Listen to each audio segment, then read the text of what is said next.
we're going to get into some post-combat stuff.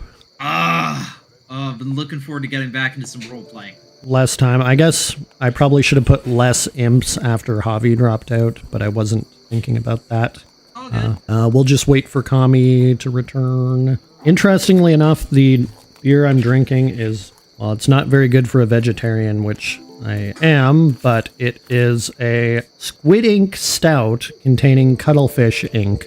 I was going to say cuttlefish is one of the seafood that I feel the most guilty about eating, because they have like a cat-like intelligence. I can see that. Like, cuttlefish, octopi, like, creatures in that family are startlingly intelligent. Yep, indeed. Well, that sounds like an interesting beer, I'll say that. Yeah, I don't know what the squid ink is supposed to taste like, but it tastes pretty good. Okay. It's a good beer, I'm glad to hear that. I wanted to check. There was that thing that crashed to the south of us, right? Yeah. So there were 3 brigantine-sized airships with the enemies, and one of them went down after being rammed by the goblin ship. Okay, but yeah, the cage that has my siblings in it, it wasn't on that ship, was it? Oh, that one scooted away, didn't it? Well, we'll say you didn't see that. Norin did see what happened. But basically, yeah, the one with your siblings on it scooted away. We'll say unless Norin or one of the NPCs relays it to you, you don't yet know. So let's jump back into it for this. The first thing I should do is just start handing out good berries to literally everybody here. You can each eat your good berries if you want to. And I'll try not to have my feelings hurt. Caitlin wants to replace me with the horse. With the other horse. Caitlin, you're still in wolf form. You look over at your siblings who are now, they're still cowering. Even though they got the sense that you're a good guy, they don't quite know, and they definitely don't know it's you. Yeah, so I'm still a wolf. Like, I am just covered in blood, both my own and mostly like a lot of the imps and the enemy that we were just fighting. I'm just this panting, bloodthirsty wolf. Okay. So as I see my siblings over here, cowering, terrified, just in the midst of all this carnage and chaos, like I'm just panting, I slowly begin to calm down. I see them, begin padding over to them. How do they react as I start to just, over to them in wolf? Dorothy, she scrambles out of the box she's hiding in, and she's now hiding behind it. Theodore is cowering, but he doesn't, they're attached at the hip, so he doesn't want to bolt without her. But you see that they're both afraid, basically. And as I try to get closer, how do they react to me? They are cowering. They are afraid of you. And I guess I look down at the ground, I see my paws, and I'm, like, a lot of things are just starting to kick in, and as I begin to breathe heavily, I'm gonna say that I shrink in size and suddenly glow momentarily, then the light fades, and I'm Caitlin once again. So you look over at them, and you see their expressions changed. Theo does a head tilt. They just has a confused expression on her face of, like, thinking. As for myself, I just look shocked and stunned and just completely emotionally overwhelmed, as I'm guessing I'm still covered in blood. And I just, okay, all right, I'm here. Theo steps forward. Kate? And at this point, like, despite the fact that I'm supposed to be the one in charge, the one holding it together, all of the events of the last hour and a half hour just hit me all at once. Fighting the powers, the shape-shifting, the monsters, and the fact that 2 of my siblings, Ashlyn and Jalissa, have now been kidnapped. And I just collapse to my knees, and I just start sobbing. Dorothy is actually going to push past Theo, run up to you in a hugging embrace. Theo, getting the cue, does the same. I let them hug me for a moment, then I just wrap my arms around them both and just hold them so tight as I just continue to sob. Okay, meanwhile, while you guys are basically lost in what happened, Audie is going to come up to you, Norin, and she's going to speak. Friend, I'm surprised we made it out of this. I'm surprised to see you here too. I'm glad you made it through. Trying to catch my breath from all of this, trying to just gauge a million questions to ask her, but nothing is coming out. Just the look in my eyes just says, I'm glad you're safe, but where have you been?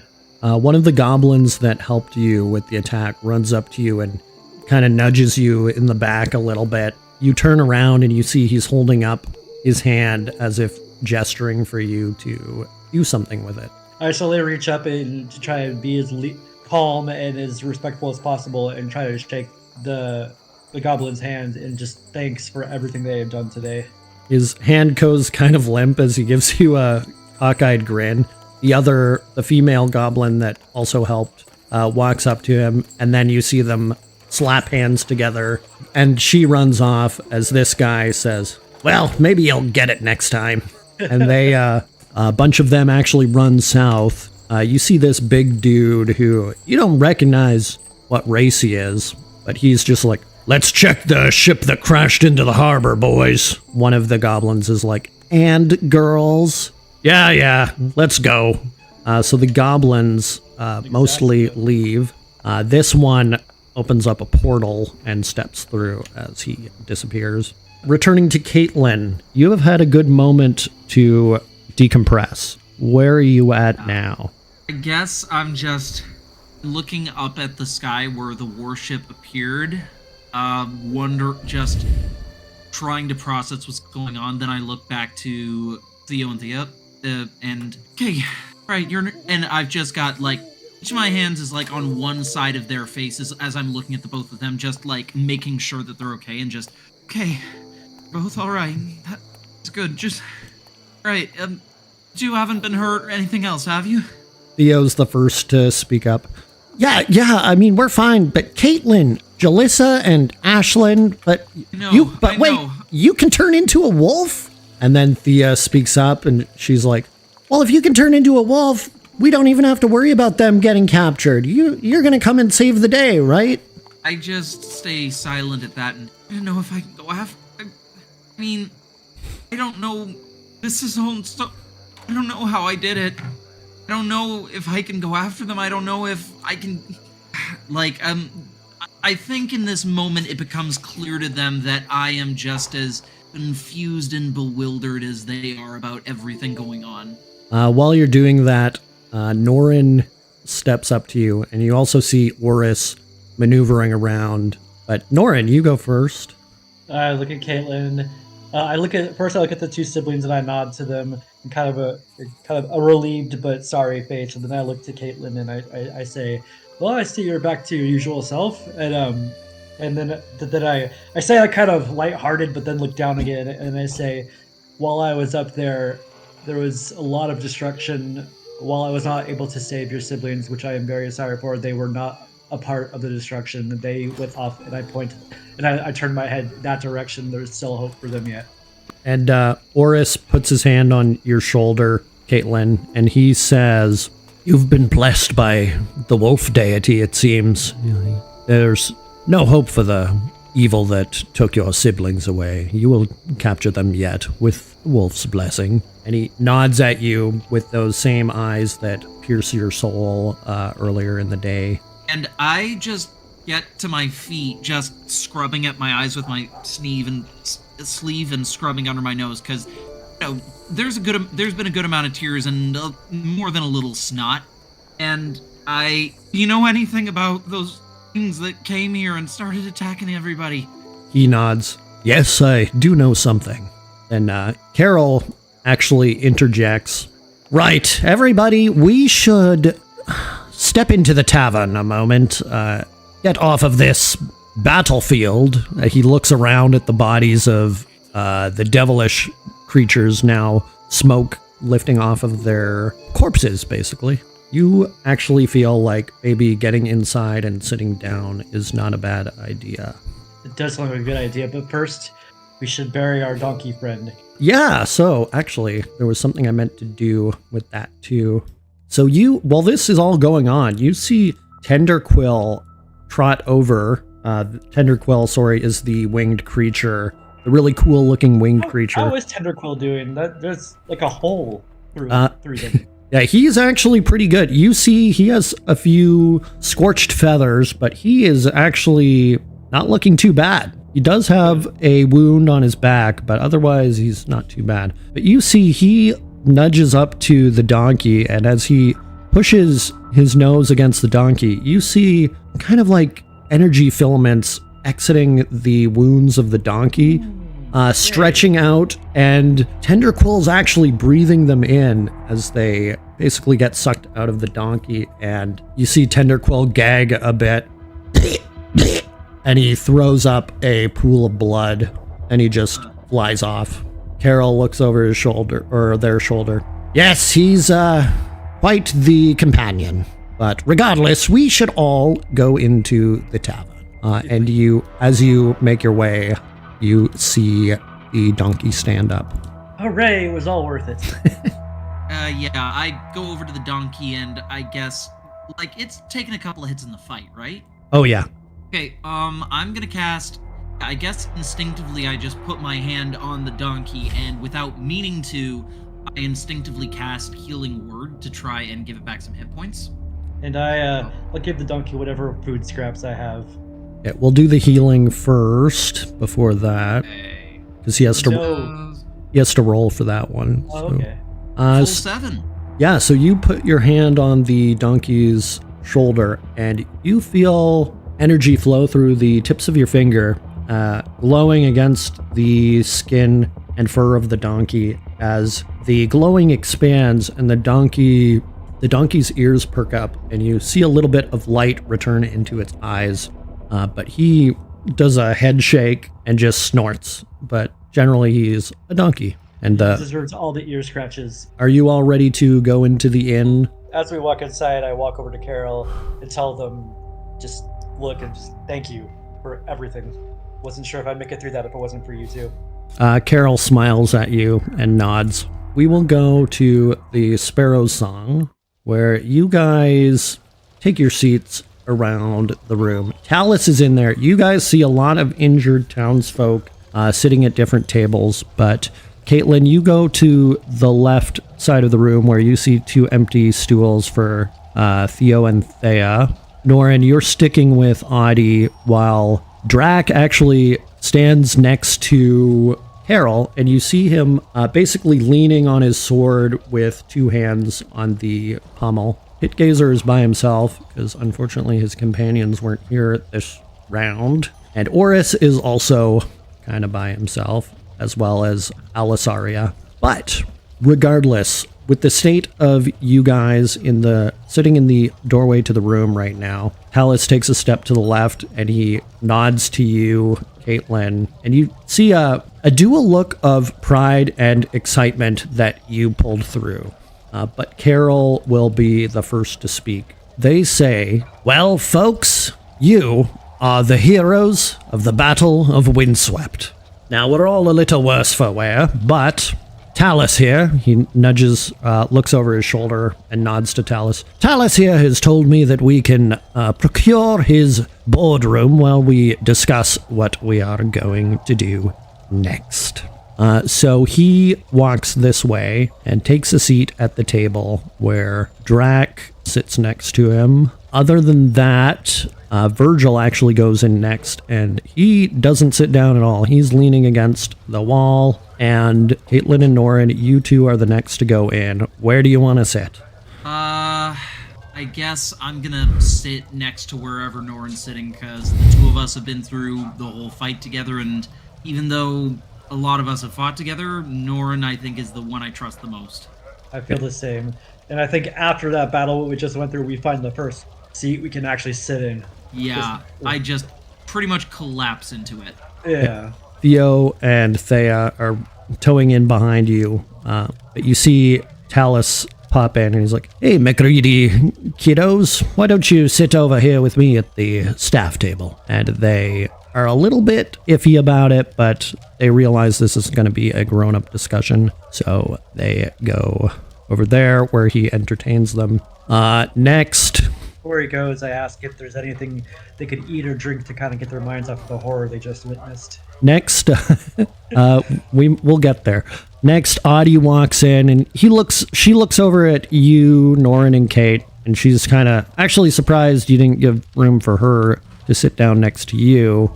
There's a chair right there, Audie. So well, that's the thing.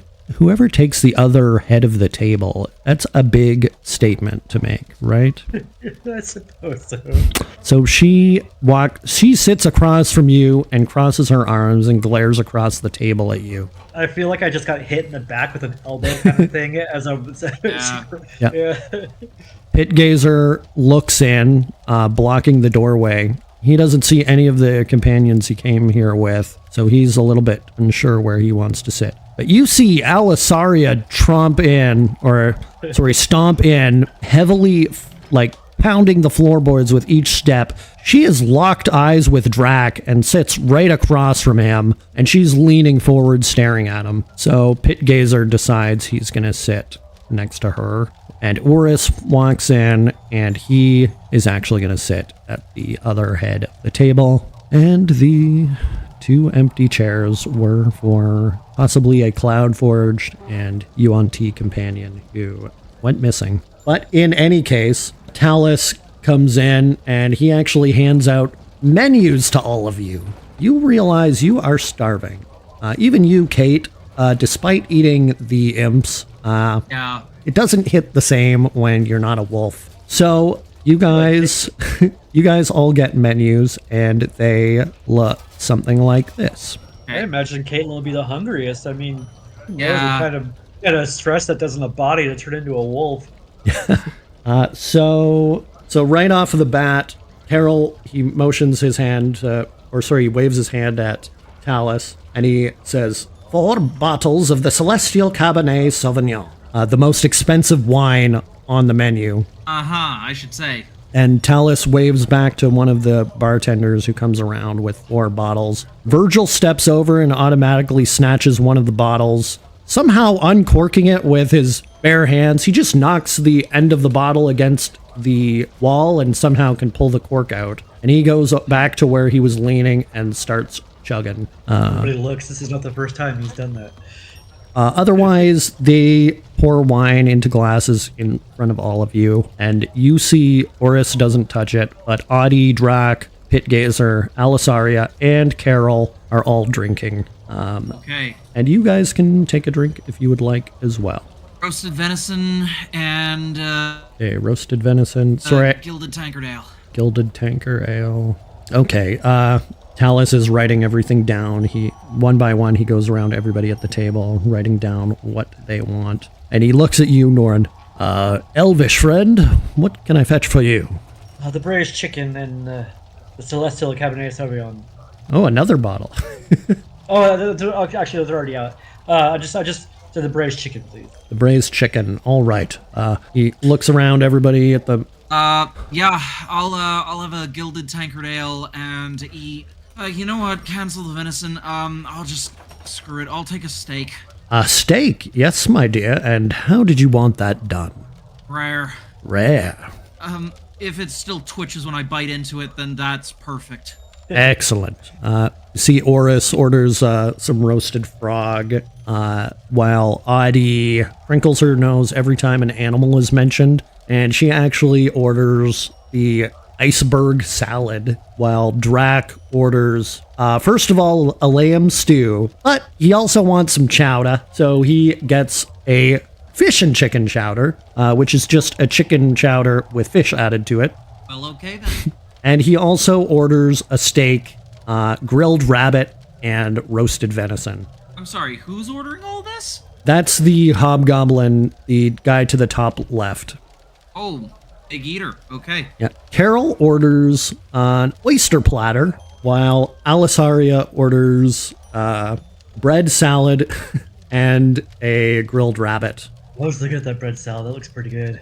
And Pit Gazer, he doesn't seem impressed by any of what you order. He just orders multiple beers of different varieties. And then he's like, I may as well make it a shot. Looking at the make it a boiler option. So Carol throws a bag of money over at Talus, who catches it. And Talus looks inside, and you see his eyebrows raise as you look over your shoulder. And he just nods gleefully and runs off. And you hear pots and pans clanging around in the kitchen. But Carol clears their throat.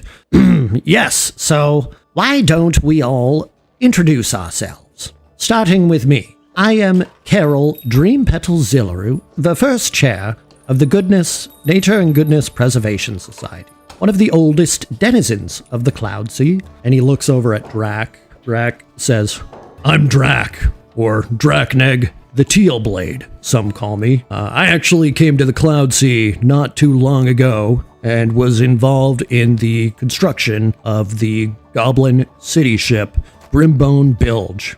Everybody looks over at Audie next. Audie clears her throat. Well, I'm Audie, and I'm a ranger, and that's all you need to know about me. Pit Gazer kind of leans forward. And your race? Oh, right. Well, I'm an Azamar. And she looks around the table, which, Caitlin, roll an insight check. Ooh, okay. Insight. Natural 20. Nice. So you recall when you guys were all together in the tavern earlier and you first met Audie, you were talking about infernal beings at one point, and she seemed very excited and defensive at the suggestion of infernal beings being on the Cloudsea, and she insisted there never has been and never will be infernal beings on the Cloudsea, and she ended the conversation with that. But Virgil is next. He looks up from his bottle of wine, and he didn't order any food, by the way. He's just drinking. Okay.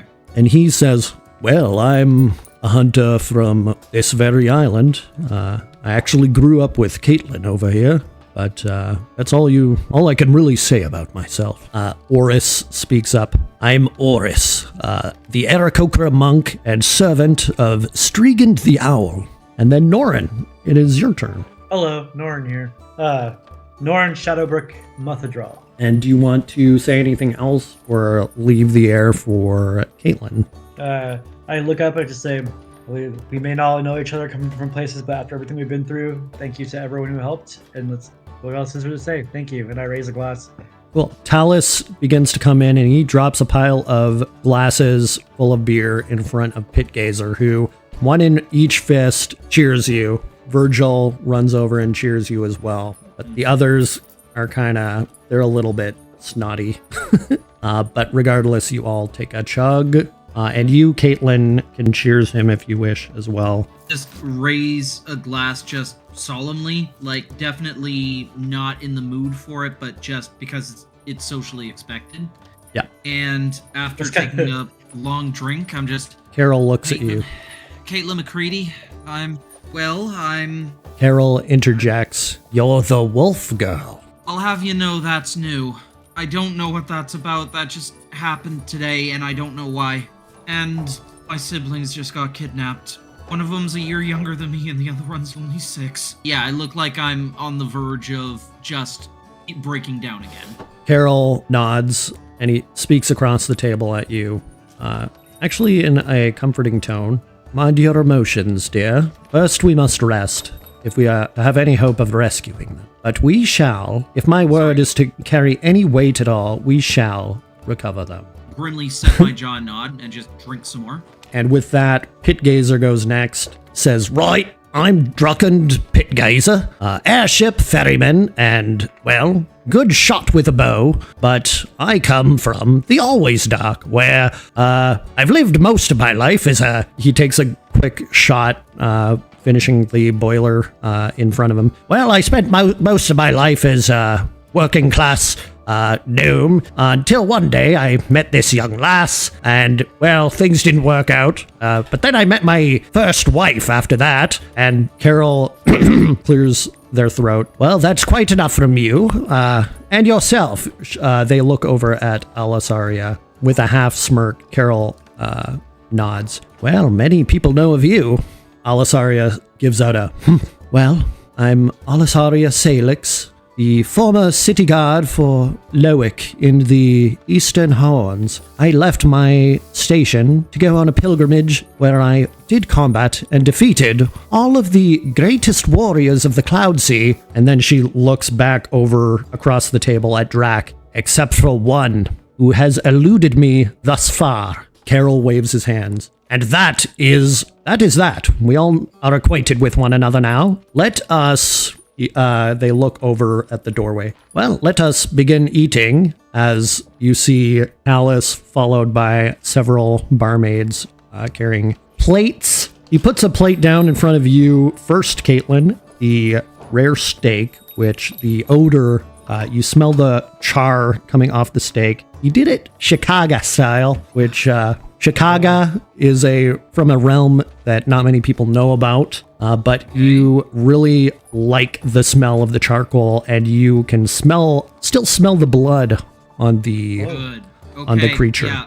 I was worried it's gonna be like a pitch black one. Yeah, me too. But no, basically I just grab a knife, saw into it, just see the pink and the red inside, and I just dig into it. And I've never been much of a steak person before, but for some reason, this is the most delicious thing I've ever tasted. And Norin, you don't know how such a large man manages to sneak into the small space between the wall and the chair behind you, but he does so, and he drops off a braised chicken, which you suddenly remember the fish that Audie gave you and realize you can save that for later, but this smells like it's on a whole other level of delicatessen that you have not experienced in a very long time. And he moves on, holding a couple more plates that the barmaids pass him. He looks at Virgil and kind of chuckles, realizing Virgil's not eating anything. And he circles the room, passing off meals to everybody except Pit Gazer and Virgil. And then he's going to go to the bathroom. Okay. So you guys dig in. Do you want to explain the sensations you are experiencing? What's going through our mind right now, babe? Yeah, basically your thoughts after everything that occurred. I'm eating relatively slow for everything we just went through, more so cautiously everything's been very somber. I cheers in a very somber way, and I'm just kind of keeping an eye on everything that's happening around me, and intrigued to talk more to Caitlin about this wolf thing, but clearly she does, as this is new to her too, mostly just observing and eating slowly, unsure of what's about to happen. I guess Caitlin is just chewing and eating and is just, I was digesting the situation in more ways than one, but basically she is just very quiet as she is, right now just her mind is in turmoil because an hour ago, life was relatively normal, and now everything has gone completely upside down for her. So, yeah. Caitlin, through all of the chomping and clattering silverware, the overpowering aromas, you hear a solemn, and you look over to your left as you see Carol diligently slurping up one of the oysters that they ordered. Repeating the motion, does so again and again. Every time they do so, that is all you can hear. But does it irritate you? I'm gonna say yes. So I'm gonna say that I'm in a state where, whether it's the result of my newfound powers or the fact that my siblings are gone, I guess I'm just going to... You said you know the people who attacked this village. So sitting here and eating is nice. I need to go after the people who've kidnapped 2 members of my family. Tell us what you know, now. Carol stands up, slowly placing one hand on the table at a time, and stares you down, Caitlin. I just stare right back. You notice that, for the first time, Carol is not only exceedingly androgynous, but exceedingly attractive by all accounts, to the point that they have a very overwhelming gaze, like... intimidating would be the choice word. Carol just stares at you without saying anything to an uncomfortable length of time. Drac, next to Carol, is feasting down on all of the meat in front of him, but before long, his attention is diverted as the entire table goes silent. Carol then speaks up. First thing we must do is account for the people who were captured, discern which direction they went. Virgil pushes off of the wall. Well, I saw Elder Benson get caught. As I hear the name Benson, I'm just sitting there, and under the table, I'm just using my thumb to kind of feel the outline of the tablet that I haven't really thought about since the battle began. So you feel the tablet warm up, but it doesn't activate yet. Does either of you want to say anything before what's about to happen happens? After Virgil said he saw Benson get taken? I share the information about which way the cage was taken off and what I saw of the ships and the people being taken. Carol nods. Very good, young elf. Well, it seems that based on the heading you described, they are most likely headed towards the Always Dark. The Always Dark, I say questioningly? Yes, the Horns region, the two mountainous areas.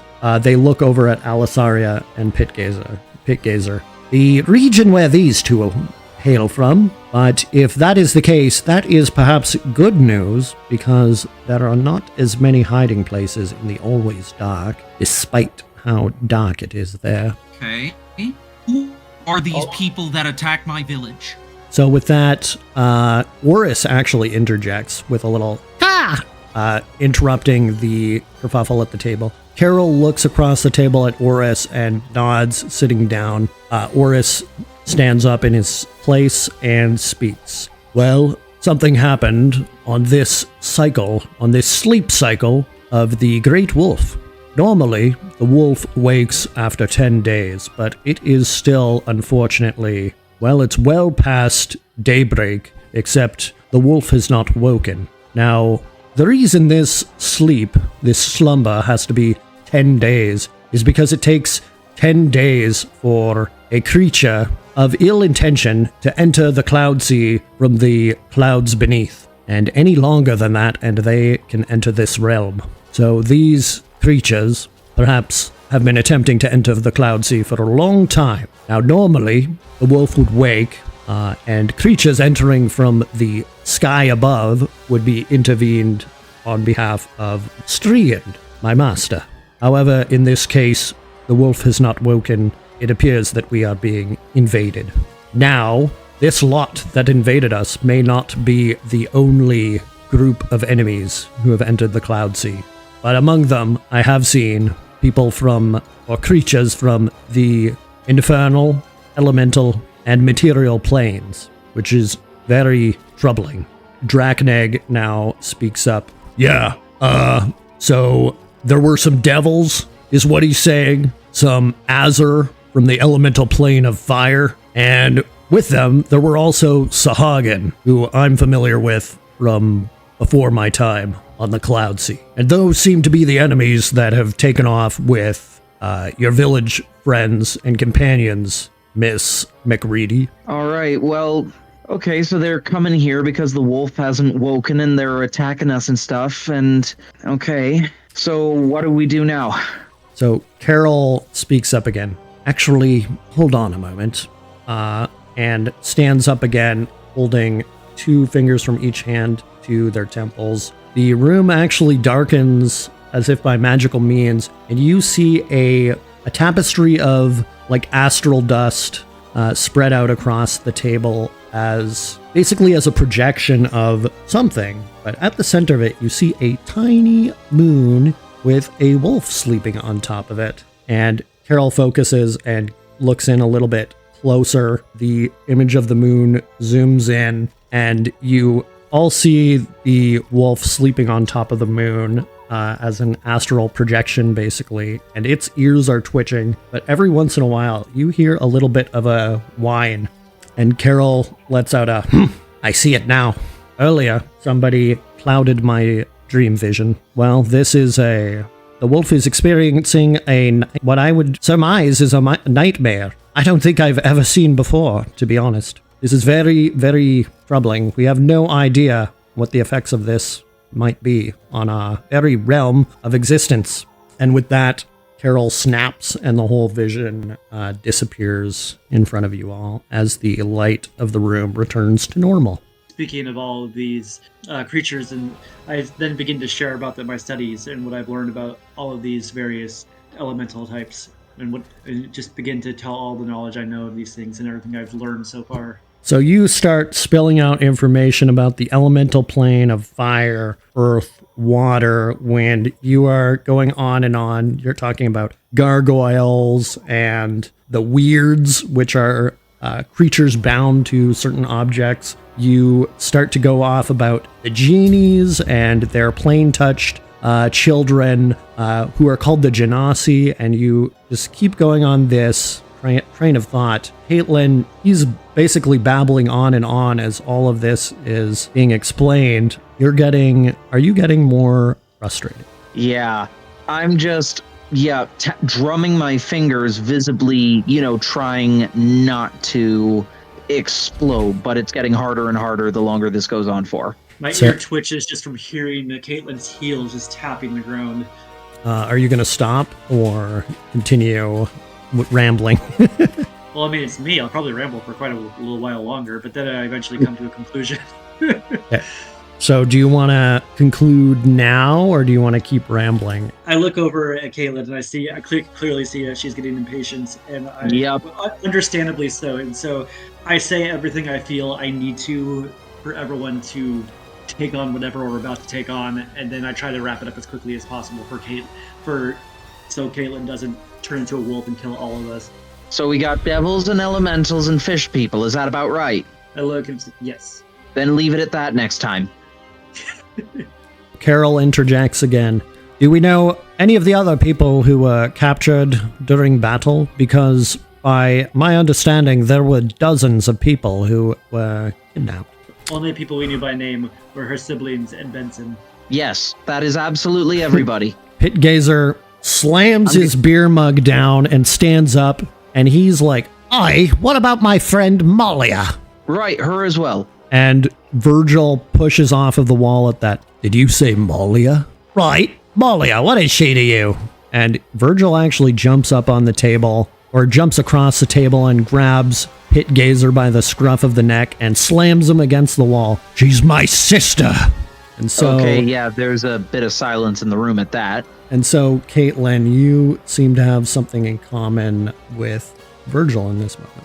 Yep. Carol speaks up again. Let's calm our nerves. He didn't mean anything. He's just being a gnome. Virgil puts him down, but, he actually is leaning against this side of the portal doorway.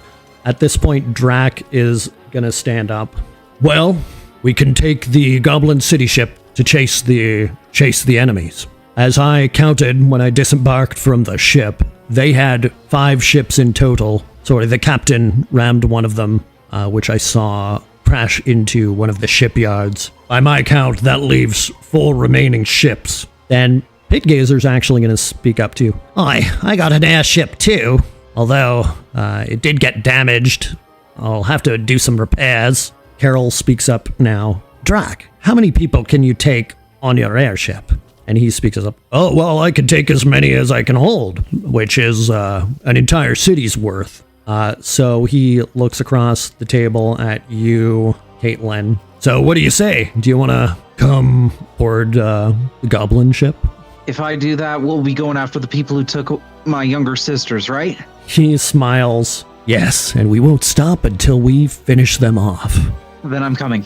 I look across the table, I say, wonderful. You should get started on those repairs and we'll be right behind you. We'll be right with you shortly. He speaks up. Our ship is still operational. It's Pitgazer's ship that's not working. Looking at Caitlin and looking at Adi, I try to sense if I should communicate to them if I should reveal this one link to Benson that could possibly be helpful in front of all these people or not. Yeah, so you whisper to Caitlin. What do you want to say to her? Benson was among those people, and I still have the stone. What do you think? Should we keep this a secret, or should we tell everyone here about this?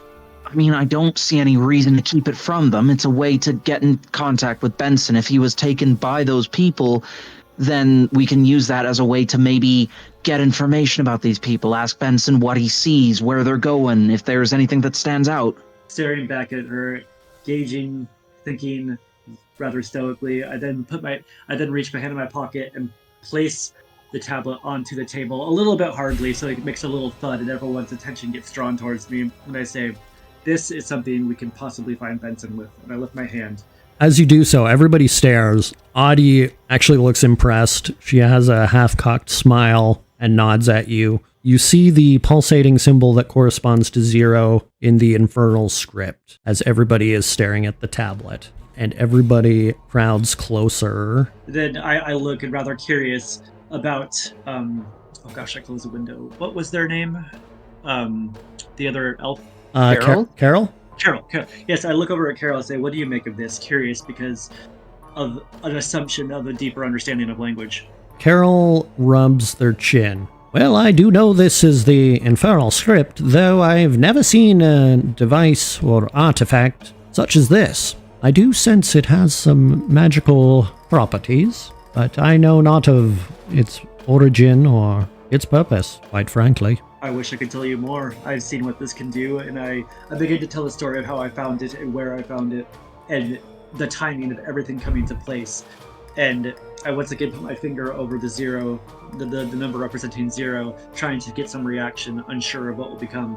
So the familiar red-orange aura lights up on the tablet as above it materializes an astral projection of an imp. And first of all, everybody is amazed. There's silence in the room as the stone slate imp speaks up. Well, hello there. I'm Trax, the stone slate imp. How can I help you?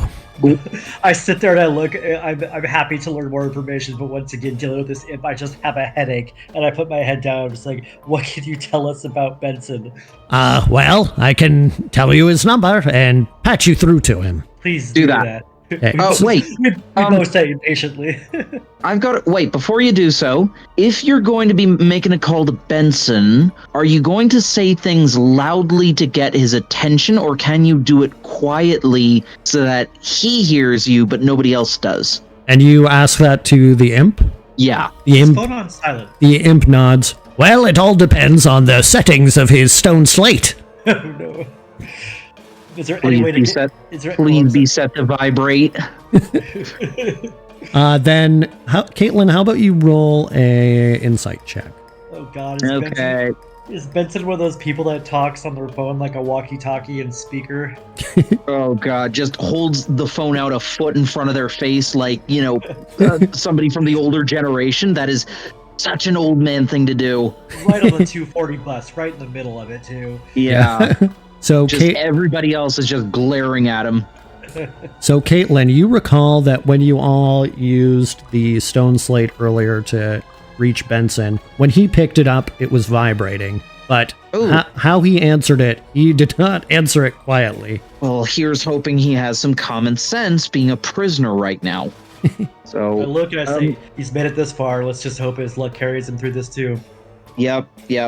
So the imp pulls out his own stone slate from his ethereal pockets, and you see another projection of a smaller imp above him, and he whispers something, and then they're all punching a bunch of things on their endless levels of slates. But before long, a bunch of numbers light up on your tablet, and you hear a familiar tone as it starts to vibrate. Well, as this is going on, not trusting the other end of this thing, I gesture for people to close the windows to make sure there's no distinguishing features or visible cues where we are. Oris closes the window closest to him while Drac closes this one, and this one is already closed. But the call goes through. You hear the basically audible silence on the other end, and then suddenly, yes, who is it? Benson, is this you? Oh, yes, you're the young lady I showed the slate to earlier today, aren't you? Yes, I am. I'm Caitlin. Look, listen, I'm back in the village. After the attack, there are a bunch of us who know that you've been taken captive, and we're coming after you to rescue you and everybody else. Ah, yes, this is quite the devil of an adventure, wouldn't you say? No, it's awful. People have been killed. There's been an attack. People have been kidnapped. You and my sisters included. Now, young lady, everybody must die eventually. Probably not me, though. I've lived for a long time. But more importantly, you didn't laugh at my joke. I'm just staring at the tablet. You could see a vein on her forehead just throbbing. Yeah, like I'm just frozen in place. As if knowing that snapping this thing in half is not going to get us anywhere, but wanting to. Listen, Mr. Benson, what can you tell us about where you are? Are you in a cell or a cage or something like that? Oh, well, it's the most wonderful situation, really. Originally, I was in a net, and it was very cramped. I couldn't stretch at all, but then they put me in a nice large cage, and all the folks I was sharing the cage with were basically pushing away to the sides until keepers put them into another cage so that they could be away from me. It's the nicest thing, really. They gave me tons of space. I have a whole cage to myself. Yes, I have a whole cage to myself. But, well, I can see other cages in here, but those people are paying me, well, they're trying to pretend like I'm not here. They seem to be a little worried about me talking to you as well. Can you describe some of the people that you see in these cages? Yes, I do see a young, dark-skinned woman with very frizzy hair. Virgil leans forward. Ask her if her name is Malia. Hey, lass, you over there. Is your name Malia? Hey. Well, it's too much to explain to you how I know your name is Malia, but yes, most importantly, your name is Malia. Yes, young man, there is a Malia on the ship. Okay, Virgil, tell Benson, would you be able to talk to these people and give them messages from us on this end? Yes, I don't see why not, as long as Okay, thank you. Virgil, is there anything you want to say to your sister? Virgil leans back. I've thought of this moment for many years, but now that the day has come, under these circumstances, I know not what to say. Pitgazer leans forward. Aye, tell her we're coming for her. Yes, these folks I'm talking to say they're coming for you. Except the one bloke says, he doesn't want to talk to you, or something like that. No, that's not what I said. Whatever. Okay, do you see two girls, one of them with a lot of curly red hair, probably around 17 years, and she's with a little girl with dark hair? Hey, you lot over there. Is one of you 17 years old with red curly hair? I don't hear any answers. Well, is there a child amongst you? Well, oh yes, you don't seem to be fit the description. I'm sorry, lass. They don't seem to be in here with me, but I do understand that there are several other floors to this ship, so maybe they're somewhere else in the ship. Yeah, I'm just quiet at that, and I look. Yeah, basically, this is a good opportunity for you, Norin, to jump in if you'd like. I hop in and I say, so clearly this is a means for communication, but does this device do anything else? Can we find a location? Can we go? Can this transport us? What else is there to this machine? Can this do something other than talk? Well, that's a good question, and I have asked the Stone Slate Imp operator many times, but he has insisted all that he can do is patch me through to other people. Do you know anybody that might be able to help us if we were to come after you? Well, let's see. He mumbles to himself for a moment. Well, no, they're dead, but, oh boy, seems, I'm sorry, lass, everybody I know is passed away. This old man is not quite the croaking kind, but many of his acquaintances have croaked, unfortunately. Oh, wait, there's Misera, the other person. Misera, the other person who I could reach through the stone slate. Misera, okay. Let's have you, Norin, do a perception check. Something other than one, please. Ooh. Okay, so wow. Norin, at the mention of the name Misera, you remember one of the names that the operator gave you was Misera, but also you think about the sound of the name, and it doesn't sound like the name of somebody who's friendly. Sounds kind of miserable to me. Yeah, exactly. So you can relay that information, your thoughts, if you wish. I share my thoughts. I tell everyone, because we encountered this person before, and I recall this name now, and clearly these devices are not known, and I think we should investigate everybody who knows anything about these things, even the slightest shred of information. So, Kate and Norin, at that, you remember that when you first encountered the Stone Slate Imp, he said that there were 3 people he could reach. One was Benson, and the other 2 were Mizra and naughty Rebecca Snail Splitter. But when you talked to Benson, he told you that he has spoken to Mizra 3 times before, and each time was 30 years apart, basically. And the last time he spoke to her was 10 years ago. We can give her a try in a bit, see if there's anything she can do to help us. But, okay, Norin, can you think of anything else to ask him? Anything we can use? When you were getting captured, when you were getting taken onto the ship, were you able to see any directions? Were you able to see any indications of which direction you were heading or landmarks that you were headed towards? Or did you also hear them talking about anything that might be useful? Well, actually, as a matter of fact, I did hear them talking about something useful. And I also saw which direction we were going. But first of all, the direction we were going was towards the 2 distant mountains known as the Horns, which are lovely at a view from such a height, I must add. Why, seeing them from the air was... He pauses. This is neither the time nor place. But regardless, they also explained, I overheard, they said something in the infernal tongue, which I am so luckily learned in, that, well, they were going to split up at some point, with some of them circling back to north of Windswept, while the rest went to the Always Dark. Okay, that's interesting. But if they're splitting up, we don't know if any of the hostages are going with them or not. Mm-hmm. Okay.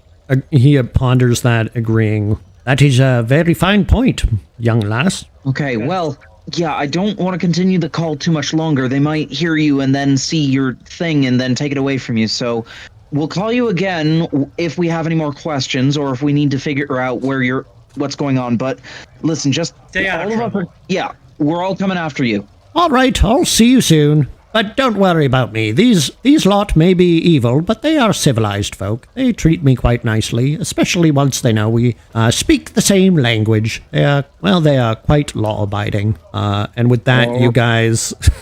he finishes the call before you guys get to respond. Everyone just kind of looks at each other, dumbstruck with this Bombadil guy.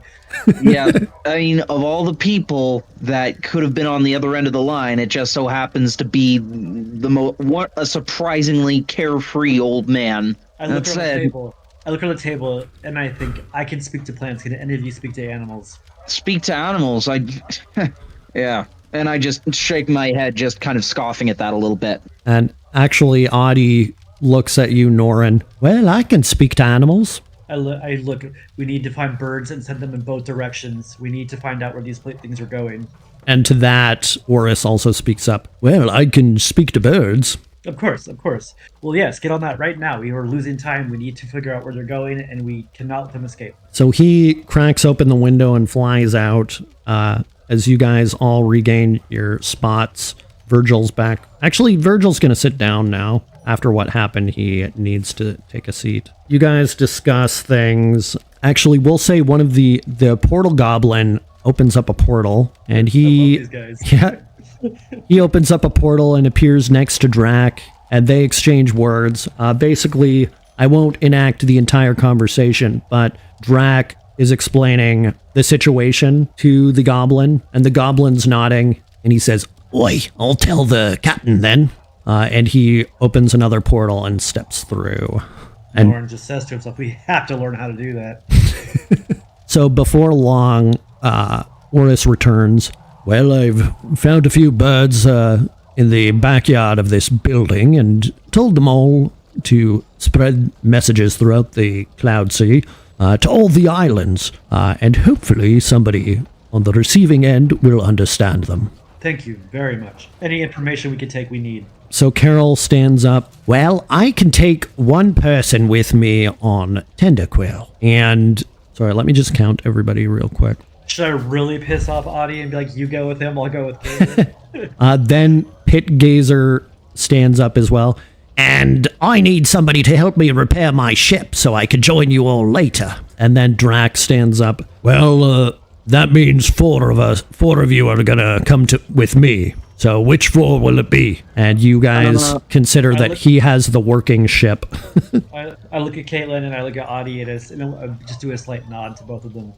Yeah, that sounds like maybe a good idea.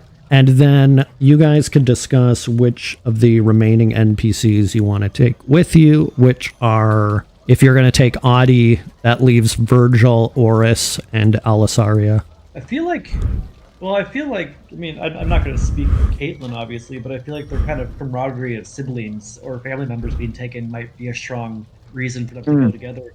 Yeah, and I also know Virgil personally, like we grew up together, so... Yeah, so the choices are either Virgil, Oris, or who else? Alisaria, the Dark Elf. All right, and let me just check. Which Dark Elf, or is it the Carol, or? No, the one next to Carol, right here. Yeah. Right, yeah, because Carol has that giant, awesome flying tank. Yeah, okay, so I think, my vote, so it's going to be me, you, Sige, and... that leaves 1 spot remaining. Is that right? My gut instinct says Virgil, personally. We won't discuss Sige right yet. We'll just out of character. Something may happen, but in character, you guys don't know what his situation is. All right, so let's go with Virgil then. I agree. Okay. Oris stands up and squawks, shouts across the table to Carol. Well, I don't need to ride on the back of your beast. And he holds out his wings. I'll help with the repairs. And Alisaria glares at Drac, and you get the feeling like she feels like he's getting away from what she wants, basically. But she looks over at Carol, and they nod at each other. Respect between elven kind, which, by the way, actually, Norin, do a perception check. So I give them finger guns. So you notice, Norin, that they're kind of treating you like an adolescent, and you are aware that they are both much older than you, but Carol particularly is very old, although you can't tell from looking at them. But anyways, Carol stands up. Well, with that, you lot, I propose, as the heroes of Windswept, and soon heroes of the Cloudsea, I would like to offer you invitations to join the Adventurers Guild. Drac is the first to speak up. Hell yeah, count me in. Virgil looks at you, Caitlin, and nods, hoping you nod back. All right. If it'll bring me closer to finding my family, then yes. Audie looks at you, Norin, and also with a contemplative smile, hoping that you see eye to eye with her. I look and I do it. I just make a slight nod as in confirmation. Alisaria points across the table at Drac. Whatever you do, I follow. And Pitgazer speaks up. Hey, sounds like you got a crush. But regardless, count me in. And Oris is the last to speak. Well, I can't be the odd bird out in this case. Count me in as well. And Carol speaks up once more. Then I pronounce us 9 heroes of the Battle of Windswept Island to be the founding members of the Adventurers Guild.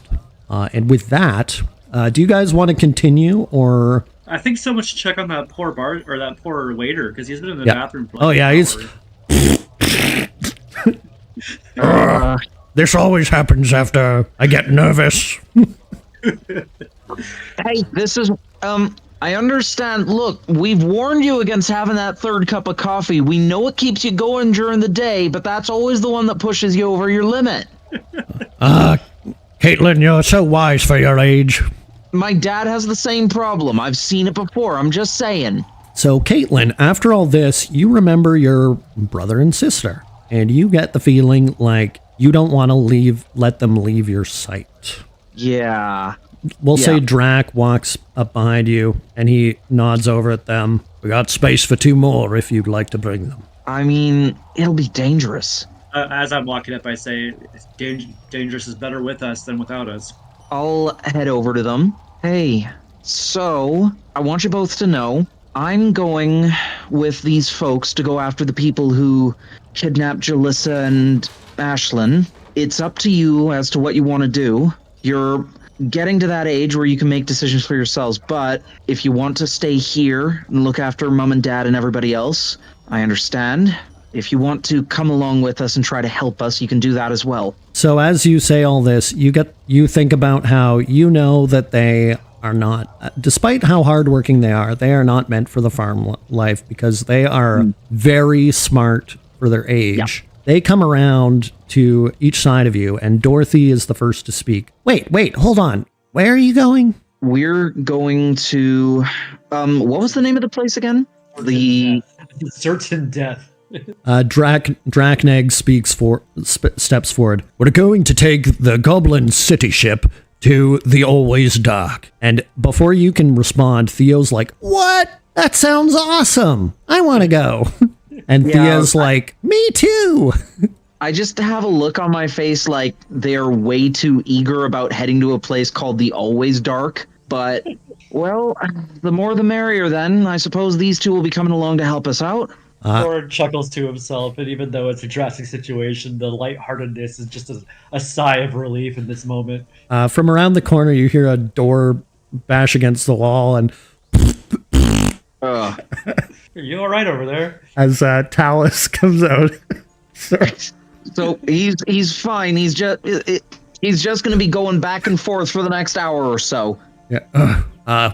Wait, hold on, Caitlin. I actually have something for you over here. And he starts walking to the other side of the room. I follow along behind him. Okay, and Norin, do you follow as well? Yes, because there's something I've been dying to do ever since we walked into this building. Is it open this chest? I have to hit the chest with my axe first to make sure it's safe, and then open it. You are you're about to hit the chest, and he stops you with his upraised hand, and he's just like, "This is my treasure trunk, boy." And then he regards you as an elf, or should I say, sir? And then he opens the chest, and he pulls out a cloak with fancy embroidery. And he hands it to you, Caitlin. And it is a cloak, It is a cloak of elven make, but you don't particularly know what its use is.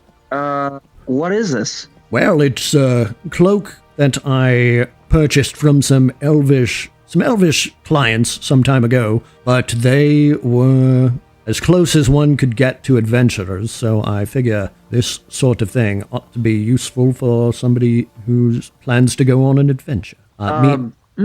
Meanwhile, he rummages around in the chest a little bit more. He's like, well, I think I might have something for you, too. And he pulls out a pair of boots with some embroidery tailored into them of, like Pegasus wings, basically. Hover boots. And he hands them over to you, Norin. Looking at your worn sandals, he's like, well, an adventurer ought to have some proper footwear. Allow me to give these to you. But do either of you have sense magic or anything like that? Let me just know. I might need an hour to find that out.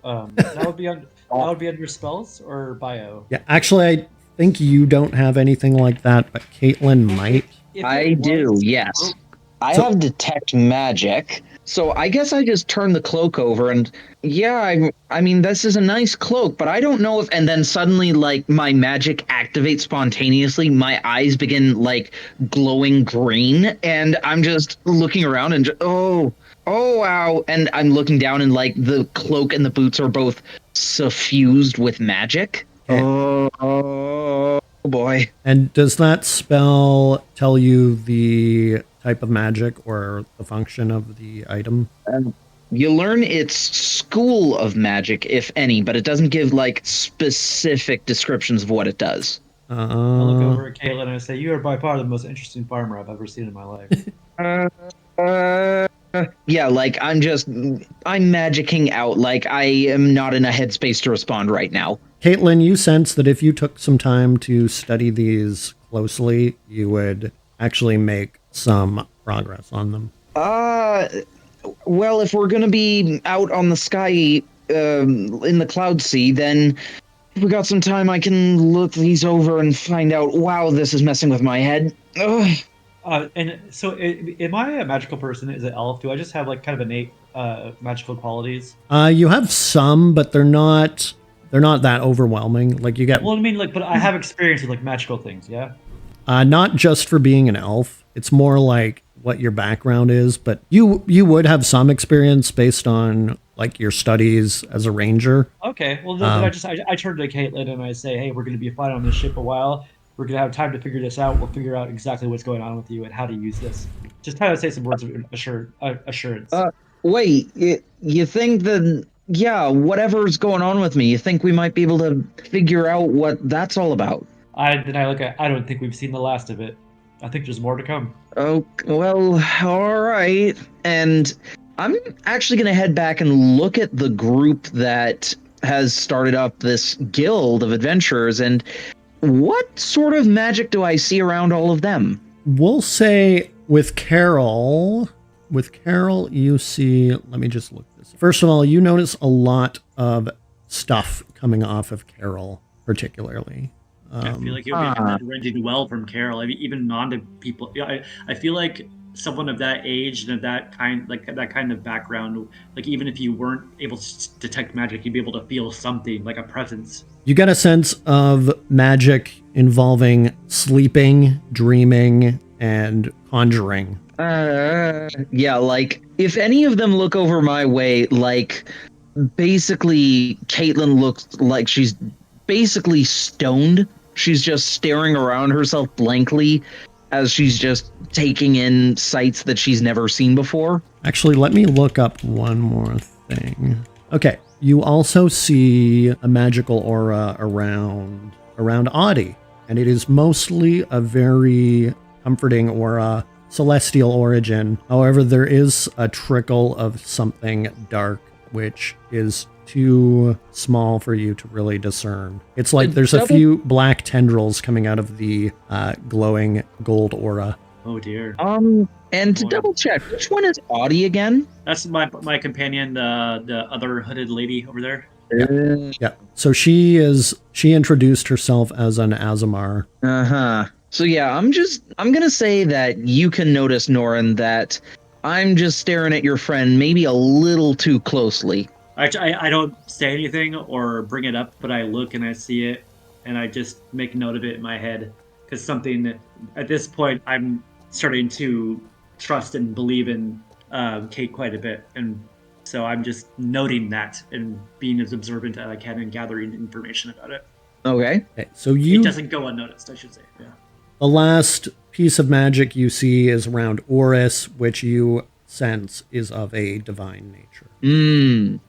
So Carol, he actually holds out a glowing map to both of you, and it's a magical map, and it is a map of Windswept Port Town, and it shows the entire port, which this is actually not the entire town. It extends beyond this. This is just like the main hub. Like, well, good. So the entire thing wasn't destroyed. Yeah. But then he waves his hand over the map and it shifts. So you see the map as it was, and it changes into this, which you can see the ruins and destruction. There's damaged boats in the bay. The dock is still fully functional, but the windmill to the south is damaged. The armory you guys fought at. There's a ship that crashed into the left shipyard, and the right shipyard is completely burned down. But at least the rest of the buildings in this area are still standing.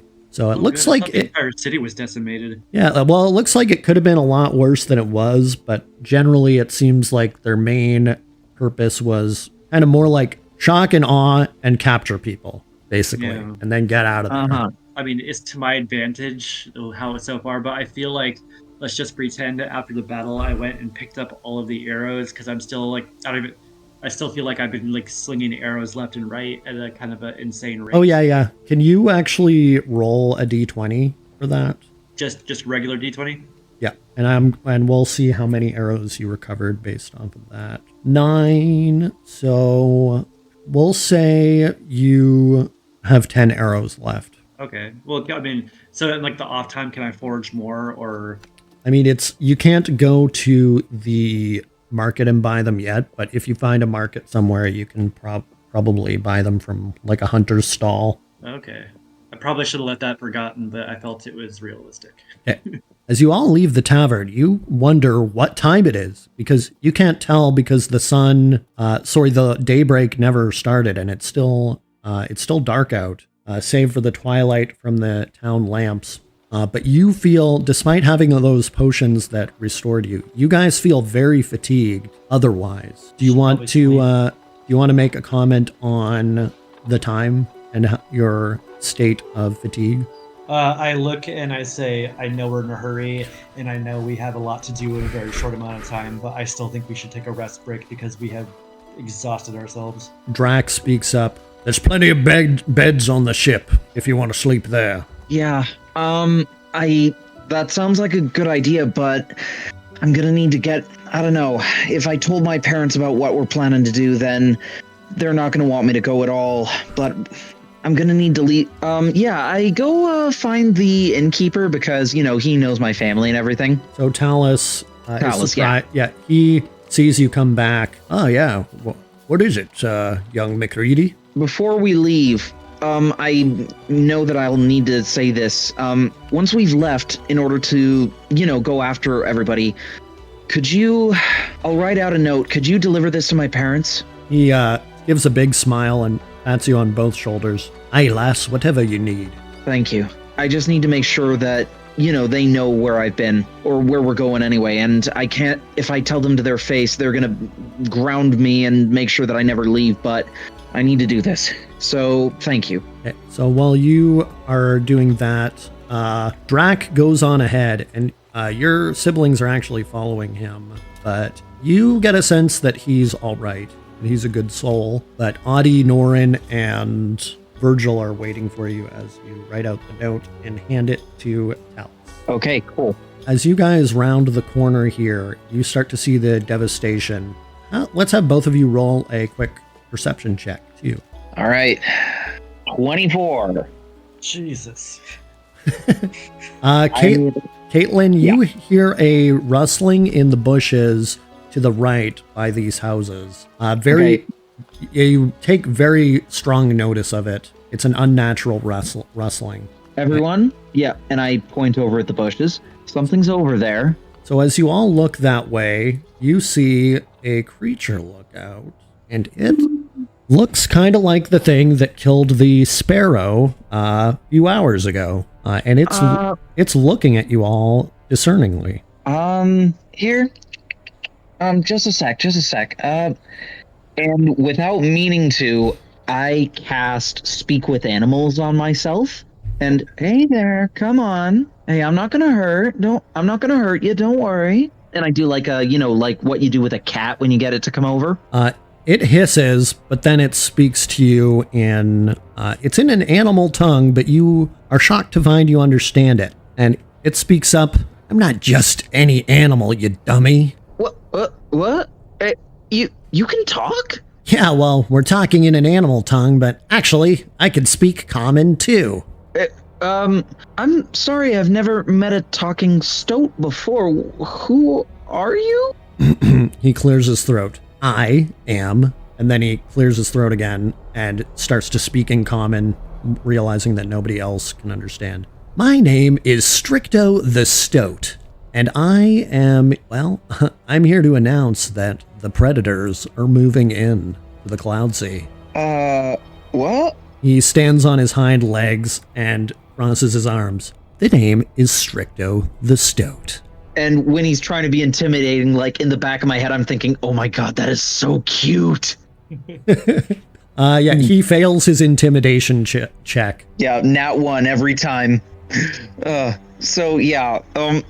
Yes, I know you're Stricto the Stoat, and I'm clearly like fighting back the urge to scoop him up and hug him, but what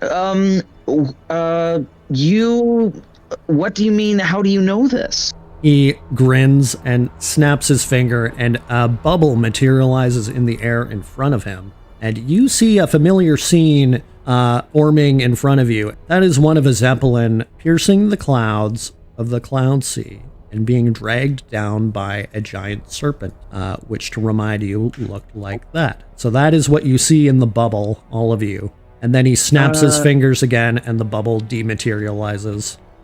Why did you show us that? He grins again. That's one of my servants. And what? He opens his arms in a gesture. Friend, evil is moving into the Cloudsea as the wolf sleeps. We have now had an opportunity to wake from our slumber. And now I'd like to roll an insight check to see if this thing, despite how adorable it looks, is actually pure evil. Okay, you can do that. Don't forget to poke the toe beans first, though. Yeah. Okay, so that's a 14. Okay, that doesn't quite give you a lot of insight, but you do sense it is evil, but you don't really get a gauge on its intentions or its nature. But no, distrust more so. Norin, let's have you do a religion check.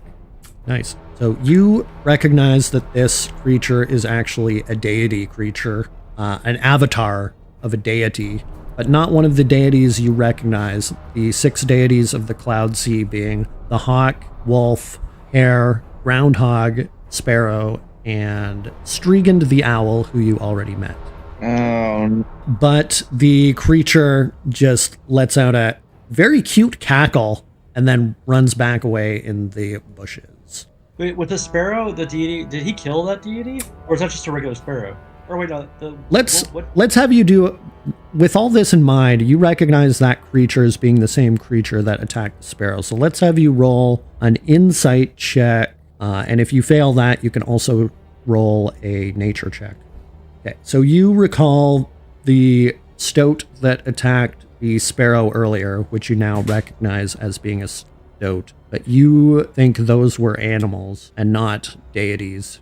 But regardless of that, it is a little troubling that you actually saw predatory behavior, because it's never been seen on the Cloudsea, well, for all intents and purposes, although some people might have seen something somewhere. But regardless, you guys shrug it off, all 6 of you, I think, or 7 of you, and you continue making your way down the wharf now, where there is the large brigantine, and you see the 8 goblins from earlier basically rummaging around the wreckage, but you also see the big guy that they were all calling Captain. Yeah. And he's kind of pointing at them all and telling them stuff to do. Drac walks up to them. Oi, Captain, this lot gonna be joining us. The big guy looks over at him. On your authority. Drakneg nods and introduces you all to him, following by introducing him as Captain Rolk. Captain Rolk, pleased to meet you all. Likewise, sir. Caitlin McCready. So what's your stake in all this, if I might ask? Well, me and this guy over here, he points at Drakneg, we came to the Cloudsea together a few decades ago, and we saw this land being unprepared for, he gestures around the wreckage, an event such as this. So we decided to build the Goblin city ship, Grimbone Bilge, where we trained the goblins and hobgoblins of this realm, as well as anybody else who would care to join us, with the purpose of protecting this place from any future attackers. And it's a good thing we did. He gestures at the fallen over brig. I dare say you find yourselves in the right place at the right time, then. Indeed. You said you came here. It seemed like you were expecting something to happen. Where were you from before? He looks over at you. Eberron. Come again? Sorry? And he looks at you again now, Kate. Eberron. It's a realm, or a world from another realm. If you were born here, you probably don't realize that many people come to this land by happenstance, escaping evil. Huh. Is any of this evil familiar to you? He nods his head. It does seem familiar, though it's actually not as bad as from where we came. Wow, that's something. Yeah, Caitlin's a little poleaxed by the fact that other realms exist and these people are from it. Like, a lot has changed for her today, let's just say that, so... He can see her flummoxed, and he kind of gives a animal smile, but he gestures over to the pier. I've docked my skiff over by the pier over there, if you would all care to come in and board. And he leads the way. You guys are a little dumbfounded, so you're lagging in reaction, but he's standing over here. You see him grab a big sack of fish, in a net, rather, a big net full of fish, and he walks over to an airship, which you have seen before, and that was the airship he jumped off of during the battle, but it looks, just to remind you, looks like this, and he walks over to it, and you see him throw the net full of fish up towards the thing's mouth, and it actually opens its mouth and starts chowing down, to your surprise. Is that thing alive? He looks back and smiles. It's a whale ship. Then the goblins that were with him come up to your side, running past, and one of them's like, a bit of goblin ingenuity. Yeah. Oh, you made that then? Well, we didn't make the whale, but we made it into a ship. Huh. And I'm just, staring and nodding. Well, all right then. Drac laughs, and he's like, these Cloudsea goblins, they have some kind of affinity with creatures like this. It's quite peculiar, but I can't make heads or tails of it, but this thing is a mighty creature and also a vessel at the same time. So Rolk starts boarding on all the goblins and gestures for you all to get on as well. Follow him on the boat? Yeah, I guess we go on the boat. So you guys board the boat, and it takes a little while for things to get going, but you get nice spots at the front where, as it ascends, you see a vantage of the Cloudsea, which doesn't look too much different than this. But as you get higher and higher, well, it looks like that, except it's dark still. As you get higher and higher, you actually see a glimmer of light, and catches your attention, and you guys look up to the moon, where you see a little pinprick of light basically revealing itself from above the moon. And you recognize that daybreak is coming, but it is quite late. Drac scoffs at that. He's like, well, it's a few hours late. It should have risen 3 hours ago, and it's 8 a.m. now. Daybreak is at 5. And now, suddenly, why you're so tired makes sense. But as you guys ascend, the light envelops the Cloudsea, and this image is closer to what you see.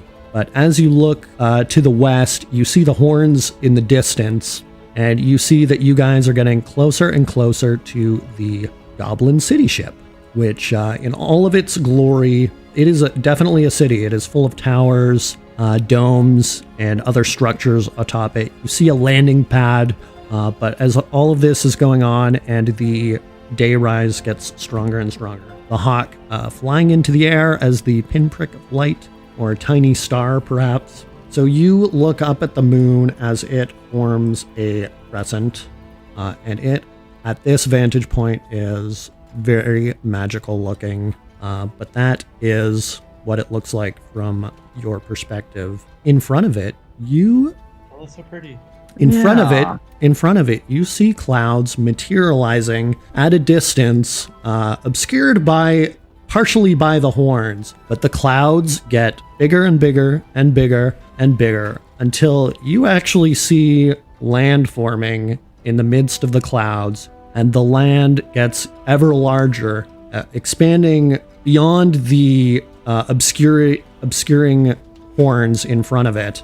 It keeps expanding, and it is very large, but it looks something like that as it falls into its resting place in the Cloudsea beyond the horns region. And Audie speaks up now. Well, I guess that's the new landmass that was promised. Yeah, that's something, all right. And you can recognize that it is truly the most enormous piece of land as you look across the Cloudsea beneath you. And as you guys are staring at this gorgeous sight, the whale ship touches down on Rimbone Bilge on its landing pad, and that is where we are going to call it a session. So much fun. Wow, a lot of developments, I'll say that. Yeah. Oof. A lot to digest, but Oh, yes. I feel like I'm just as exhausted as my character. yeah, there's a lot of crazy things happening. I love how this is unfolding. This is so much fun. Yeah, I'm interested to see where this is going to go, definitely. But yeah, it looks like we've got an objective. We've got a villain to chase after, and a lot of interesting happenings. Indeed, and some very crazy magical physics that require a lot of exposition. That too, yes. But with that, I will bid you guys adieu, and All right. we'll figure out when we're going to do this next, because I still gotta do things with Havi, potentially. You Oh, got yeah. it. Well, Also, yeah, let's connect on possibly next week's idea. Yeah, well, I'll touch base with Havi and figure out what we're going to do with that. Okay, sounds good. But regardless, thank you guys so much for joining me this session, and I will see you next time. perfect. Thanks so much, Void. Great, thank you. Thanks, guys. Have a great night. You too. Bye-bye. Bye. The following music has been used under Creative Commons. Waterkeep Night, Gravity, Mountain Tavern, Adventure Supply, Jungle Bunker, Waiting Time, Middle-earth Dawn, Rebuilding, Gateway to Hell, and Skyship via Tabletop Audio. Havi, Chris, and Kami are all content creators too, and you can find their links in the descriptions of the podcast video on YouTube. Thanks so much for watching and listening, folks, and we'll see you next time. Bye-bye!